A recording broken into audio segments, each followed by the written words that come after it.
Hello ka-Cameroon, magandang araw. Magluluto nga pala ako ng pork and chicken caldereta. At yun nga, pagka-out ko sa trabaho, pumunta muna kami ni Dagul sa bahay ng mga magulang ko.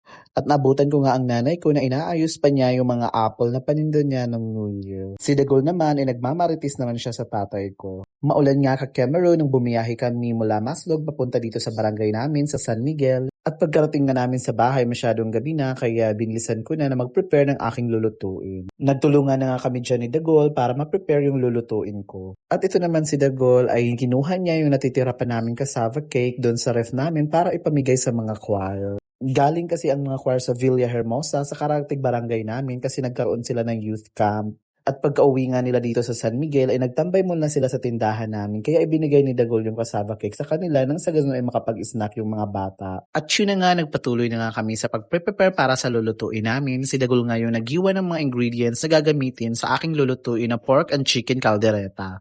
Nagpahiwa nga muna ako dyan ng sibuyas at bawang nang sa ganun ay magisa ko na yung karne. At kumuha nga muna ako ng chocolate sa ref kasi nagugutom na ang yung ka-Cameroon at binigyan ko rin syempre ang aking partner. At syempre hindi pwedeng mawala ang bell pepper para sa lulutuin nating caldereta.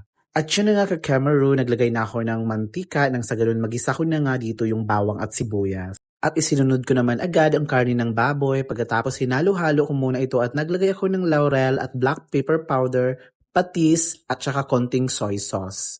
Naglagay din ako ng tomato paste at hinalo-halo ko muna ito ng maayos at pagkatapos ay naglagay naman dito ako ng nawasa. Pinakuluan ko muna ito ng ilang minuto hanggang sa lumambot ang karne ng baboy. At sa isang kawali, naglagay ako ng konting oil at iginisa ko dito yung bell pepper ng saglit lang. At pagkatapos ng bell pepper, isinunod ko naman ditong prituhin ang ating carrots. At nang luto na ang carrots, inahon na natin ito sa kahirapan, sabi nga ng favorite na chef ko dito sa social media. At agad ko namang sinunod lutuin ang ating patatas. At luto na nga ang patatas, iahon na natin ito sa kahirapan. At nang malambot na nga ang karne ng baboy, isinunod ko na ngang ilagay ang ating manok. Hinalo-halo at tinakpan ulit hanggang sa maluto ang manok. Habang hinihintay ko pang maluto ang aming caldereta, pumunta muna ako sa sala at binuksan nga ng partner ko yung mga regalo ng aking mga magulang sa mga customer niya na taga dito sa barangay namin. At nagpatuloy na nga ako sa pagluluto dito sa kusina, sakto malambot na rin ang ating manok at naglagay ako dito ng beef cubes at saka magic sarap. At isinunod ko namang ilagay ang ating carrots, patatas at saka bell pepper.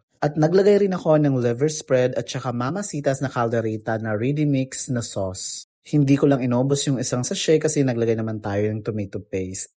At pinakuluan lang natin ng ilang minuto and ready to serve na ang ating pork and chicken caldereta. At agad naman nag-prepare si Tita sa lamisa para makakain na rin kami ng dinner. At mapapansin nyo ka-Cameroon, iba yung aking inupuan kasi may nag-comment nga dapat yung sa pwesto ko ay si Dagol daw yung nakapwesto kasi siya ang padre de pamilya. At syempre, madali tayong kausap ka-Cameroon. Maraming salamat sa inyong walang sawang suporta. Thank you for watching.